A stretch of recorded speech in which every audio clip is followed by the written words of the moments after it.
ಇನ್ನು ಚಿನ್ನಸ್ವಾಮಿ ಸ್ಟೇಡಿಯಂ ಬಳಿ ಕಾಲ್ತುಳಿತ ಆಗಿ 11 ಜನ ಸಾವನ್ನಪ್ಪಿದ್ರಲ್ಲ, ಇದಕ್ಕೆ ನೇರವಾಗಿ ಸರ್ಕಾರ ಹೊಣೆ ಅಂತ ಟೀಕೆಗಳು ಬರಕ್ ಶುರುವಾಯಿತು. ಸಾವಾದ ನಂತರವೂ ಕೂಡ ಸ್ಟೇಡಿಯಂ ಒಳಗಡೆಗೆ ಹೋಗಿ ಸಂಭ್ರಮ ಆಚರಣೆಯನ್ನ ಮಾಡುವಂತ ಪರಿಸ್ಥಿತಿಗೆ ಹೋದ್ರು. ಇದೆಲ್ಲ ಯಾಕೆ, ಏನಾಯ್ತು ಅಂತ ರಾಹುಲ್ ಗಾಂಧಿ ಹೊತ್ತು ಕರೆದಿದ್ರು ಅವರನ್ನ ದೆಹಲಿಗೆ. ಸೊ ಹಾಗಾಗಿ ಮುಖ್ಯಮಂತ್ರಿ ಉಪಮುಖ್ಯಮಂತ್ರಿಗೆ ದೆಹಲಿಗೆ ಹೋದ್ರು. ಒಂದು ರಿಪೋರ್ಟ್ ಅನ್ನ ಕೂಡ ಕೊಟ್ಟಿದ್ದಾರಂತೆ. ಆ ರಿಪೋರ್ಟ್ ಏನು ಅನ್ನೋದನ್ನ ನಮ್ಮ ರಿಪೋರ್ಟ್ ಅಲ್ಲಿ ತೋರಿಸ್ತಾ ಇದ್ದೀವಿ ನೋಡಿ.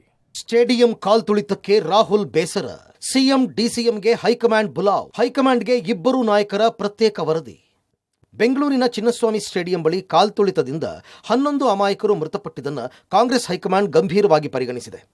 ರಾಷ್ಟ್ರಮಟ್ಟದಲ್ಲಿ ತೀವ್ರವಾಗಿ ಚರ್ಚೆಗೀಡಾಗಿರುವ ಈ ಪ್ರಕರಣವನ್ನು ಸರ್ಕಾರ ನಿರ್ವಹಿಸಿದ್ದ ಬಗ್ಗೆ ಎಐಸಿಸಿ ಅಧಿನಾಯಕ ರಾಹುಲ್ ಗಾಂಧಿ ತೀವ್ರ ಬೇಸರಗೊಂಡಿದ್ದಾರೆ.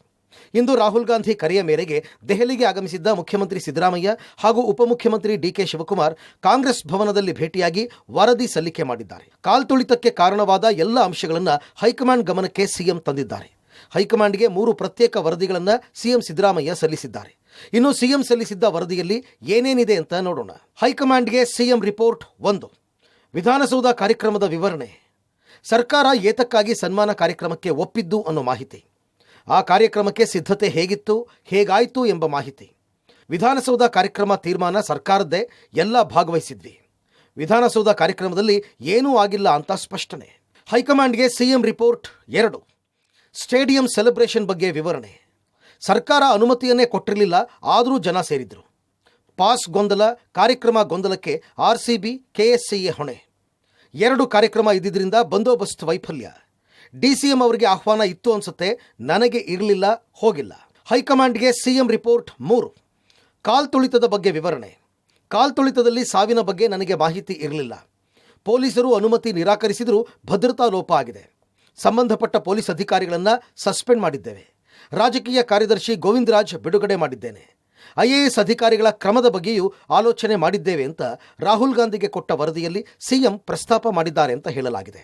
ಇತ್ತೀಚೆಗೆ ನಡೆದಂಥ ದುರಂತ ಏನಾಗಿತ್ತು ಅದರ ಬಗ್ಗೆನೂ ಕೂಡ ಚರ್ಚೆ ಆಯಿತು. ನಾವು ಏನೇನು ಕ್ರಮ ತಗೊಂಡಿದ್ದೀವಿ ಅದನ್ನೆಲ್ಲ ವಿವರಿಸಿದ್ದೀವಿ. ನಾನು ಹೊಸದಾಗಿ ಮ್ಯಾಜಿಸ್ಟ್ರಿಯಲ್ ಎಂಕ್ವೈರಿ ಮಾಡ್ತಕ್ಕಂಥದ್ದು, ಜುಡಿಷಿಯಲ್ ಕಮಿಷನ್ ಅಪಾಯಿಂಟ್ ಮಾಡಿರ್ತಕ್ಕಂಥದ್ದು, ಅದು 1 man judicial commission headed by ನಿವೃತ್ತ ನ್ಯಾಯಾಧೀಶ ಮಿಸ್ಟರ್ ಕುನಾ, ಮೈಕೇಲ್ ಕುನಾ, ಅದನ್ನು ಎಕ್ಸ್ಪ್ಲೈನ್ ಮಾಡಿದ್ದೀವಿ. ಮತ್ತು 5 ಜನ ಪೊಲೀಸ್ ಆಫೀಸರ್ಸ್ನ ಸಸ್ಪೆಂಡ್ ಮಾಡಿರ್ತಕ್ಕಂಥದ್ದು, ಇಂಟೆಲಿಜೆನ್ಸ್ನವ್ರನ್ನ ಇಂಟೆಲಿಜೆನ್ಸ್ ಹೆಡ್ಡನ್ನು ಟ್ರಾನ್ಸ್ಫರ್ ಮಾಡಿರ್ತಕ್ಕಂಥದ್ದು, ಆಮೇಲೆ ಪೊಲಿಟಿಕಲ್ ಸೆಕ್ರೆಟರಿ ರಿಲೀವ್ ಮಾಡಿರ್ತಕ್ಕಂಥದ್ದು, ಇದನ್ನೆಲ್ಲ ಎಕ್ಸ್ಪ್ಲೈನ್ ಮಾಡಿದ್ದೀನಿ. ಸೊ ಅವರು ನಾವು ತೆಗೆದುಕೊಂಡಿರ್ತಕ್ಕಂಥ ಕ್ರಮಗಳ ಬಗ್ಗೆ ಸರಿಯಾಗಿದೆ ಅಂತಕ್ಕಂಥ ಭಾವನೆ ಇದೆ ಅವರಿಗೆ. ನಾವೇನೇನು ಕ್ರಮಗಳನ್ನು ತಗೊಂಡಿದ್ದೀವಿ ಒಪ್ಕೊಂಡಿದ್ದಾರೆ. ಸಿದ್ದರಾಮಯ್ಯ ಅವರು ಕೊಟ್ಟಂಥ ಲಿಖಿತ ವರದಿಯಲ್ಲಿ 3 ಪ್ರತ್ಯೇಕ ವಿಭಾಗಗಳನ್ನಾಗಿ ಮಾಡಿ ವರದಿಯನ್ನು ನೀಡಿದ್ದಾರೆ. 1 ವಿಧಾನಸೌಧದಲ್ಲಿ ನಡೆದಂಥ ಕಾರ್ಯಕ್ರಮದ ವಿವರಗಳು ಮತ್ತು ಅಲ್ಲಾದಂಥ ಘಟನೆಯ ಬೆಳವಣಿಗೆಗಳು. ಇನ್ನೊಂದು ಚಿನ್ನಸ್ವಾಮಿ ಸ್ಟೇಡಿಯಂಲಾದಂಥ ಬೆಳವಣಿಗೆಗಳು ಮತ್ತು ಅದಕ್ಕೆ ಅನುಮತಿ ಕೊಟ್ಟಿದ್ರೋ ಕೊಟ್ಟಿಲ್ವೋ ಈ ವಿಚಾರಗಳು, ಜೊತೆಗೆ ಕಾಲ್ತುಳಿತಕ್ಕೆ ಸಂಬಂಧಪಟ್ಟಂಥ ಮಾಹಿತಿ. ಜೊತೆಗೆ 3ನೇದಾಗಿ ಯಾರ ವಿರುದ್ಧ ಕ್ರಮ ತೆಗೆದುಕೊಂಡಿದ್ದೇವೆ, ಜೊತೆಗೆ ಯಾರೆಲ್ಲ ತಪ್ಪಿದೆ ಮತ್ತು ನಮ್ಮ ಪಾತ್ರ ಎಷ್ಟು, ಈ ಬಗ್ಗೆಯೂ ಕೂಡ ವರದಿಯನ್ನು ಕೊಟ್ಟಿದ್ದಾರೆ. ಅದರ ಜೊತೆಗೆ ಡಿಸಿಎಂ ಅವರು ಕೆಪಿಸಿಸಿ ಅಧ್ಯಕ್ಷರಾಗಿ ಪ್ರತ್ಯೇಕವಾಗಿ ತಾವು ಒಂದು ವರದಿಯನ್ನು ಕೂಡ ಸಿದ್ಧಪಡಿಸಿ ಕೊಟ್ಟಿದ್ದಾರೆ. ಪ್ರಮುಖವಾಗಿ ಈ ವರದಿಯನ್ನು ಇಟ್ಟುಕೊಂಡು ಕಾಂಗ್ರೆಸ್ನ ಹೈಕಮಾಂಡ್ ಏನಾದರೂ ಕ್ರಮ ತೆಗೆದುಕೊಳ್ಳೋದಕ್ಕೆ ಸಾಧ್ಯವಾ, ಅಥವಾ ಇಬ್ಬರಿಗೂ ಕೂಡ ಬುದ್ಧಿ ಮಾತು ಹೇಳಿ ಕಳಿಸ್ತಾರಾ, ಅಥವಾ ಇದೇ ವರದಿಯನ್ನು ಮಾನದಂಡವಾಗಿ ಇಟ್ಟುಕೊಂಡು ಬೇರೆ ಬೇರೆ ರೀತಿಯ ಪ್ರಕ್ರಿಯೆಗಳಿಗೆ ಕೈ ಹಾಕ್ತಾರಾ, ಕಾದು ನೋಡಬೇಕಾಗಿದೆ. ಆರ್ಸಿಬಿ ವಿಜಯೋತ್ಸವದಲ್ಲಿ ಸಕ್ರಿಯವಾಗಿ ಭಾಗಿ, ಡಿಸಿಎಂ ಡಿಕೆ ಶಿವಕುಮಾರ್ ಪ್ರತ್ಯೇಕ ವರದಿ. ಇನ್ನು ಮುಖ್ಯಮಂತ್ರಿಗಳ ಜೊತೆಗೆ ಉಪಮುಖ್ಯಮಂತ್ರಿ ಡಿಕೆ ಶಿವಕುಮಾರ್ ಕೂಡ ರಾಹುಲ್ ಗಾಂಧಿಗೆ ಪ್ರತ್ಯೇಕ ವರದಿ ಸಲ್ಲಿಕೆ ಮಾಡಿದ್ದಾರೆ. ಆರ್ಸಿಬಿ ವಿಜಯೋತ್ಸವದಲ್ಲಿ ಭಾಗವಹಿಸಿದ್ದು ಯಾಕೆ, ಏನೇನಾಯಿತು ಅನ್ನೋ ಬಗ್ಗೆಯೂ ಡಿಕೆ ವರದಿ ಕೊಟ್ಟಿದ್ದಾರೆ. ಇನ್ನು ಡಿಕೆ ಕೊಟ್ಟ ವರದಿಯಲ್ಲಿ ಏನಿದೆ ಅಂತ ನೋಡೋಣ. ಹೈಕಮಾಂಡ್ಗೆ ಡಿಕೆಶಿ ವರದಿ ಏನು?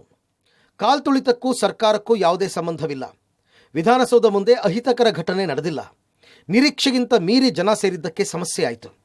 ಪೂರ್ವ ಸಿದ್ಧತೆ ಮಾಡದೇ ಇರೋದು ಘಟನೆಗೆ ಕಾರಣ.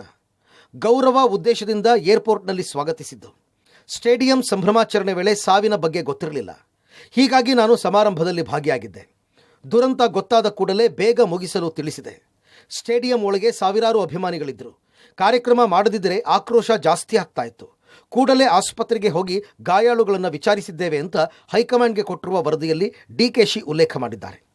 ವಿಧಾನಸೌಧದ ಕಾರ್ಯಕ್ರಮಕ್ಕೂ ಕಾಲ್ ತುಳಿತಕ್ಕೂ ಸಂಬಂಧ ಇಲ್ಲ ಅನ್ನುವಂಥದ್ದು DCM DK ಶಿವಕುಮಾರ್ ಅವರ ವರದಿ ಹೈಕಮಾಂಡ್ಗೆ ಕೊಟ್ಟಿರುವಂಥದ್ದು ಅನ್ನುವಂಥದ್ದು. ಅಂದರೆ ಎಲ್ಲೊಂದು ಕಡೆ ವಿಧಾನಸೌಧದ ಮುಂಭಾಗದಲ್ಲಿ ನಾವು ಆಟಗಾರರಿಗೆ ಸನ್ಮಾನವನ್ನು ಯಶಸ್ವಿಯಾಗಿ ಮಾಡಿದ್ವಿ, ಆದರೆ ಅಲ್ಲಿ ಗ್ರೌಂಡಲ್ಲಿ KC ಅವರು ಅರೇಂಜ್ ಮಾಡಿದಂಥ ಕಾರ್ಯಕ್ರಮ ಅದು, ಅಲ್ಲಿ ಸ್ವಲ್ಪ ಸಮಸ್ಯೆ ಆಗಿದ್ದು ಹೌದು. ಆದರೆ ಆನಂತರ ನಾವು ಆದಷ್ಟು ಬೇಗ ಕಾರ್ಯಕ್ರಮವನ್ನು ಮುಗಿಸೋಕ್ಕೆ ಸೂಚನೆ ಮಾಡಿದ್ವಿ ಹೊರತು ಸೆಲೆಬ್ರೇಷನ್ ಜಾಸ್ತಿ ಮಾಡಲಿಕ್ಕೆ ಅವಕಾಶ ಕೊಟ್ಟಿಲ್ಲ ಅನ್ನುವಂಥ ಸಮರ್ಥನೆಯನ್ನು DCM DK ಶಿವಕುಮಾರ್ ಅವರು ಹೈಕಮಾಂಡ್ ಮುಂದೆ ಮಾಡಿದ್ದಾರೆ ಅನ್ನುವಂಥ ಮಾಹಿತಿ ಕೂಡ ಬರ್ತಾ ಇದೆ. ಒಟ್ಟಲ್ಲಿ ಕಾಲ್ತುಳಿತದಿಂದ ಕಾಂಗ್ರೆಸ್ ಪಕ್ಷಕ್ಕೆ ಮುಜುಗರ ಆಗಿರೋದಂತೂ ಸತ್ಯ. ಡ್ಯಾಮೇಜ್ ಕಂಟ್ರೋಲ್ಗೆ ಹೈಕಮಾಂಡ್ ಏನ್ ಮಾಡುತ್ತೋ ಕಾದು ನೋಡಬೇಕಿದೆ. Bureau report, public TV.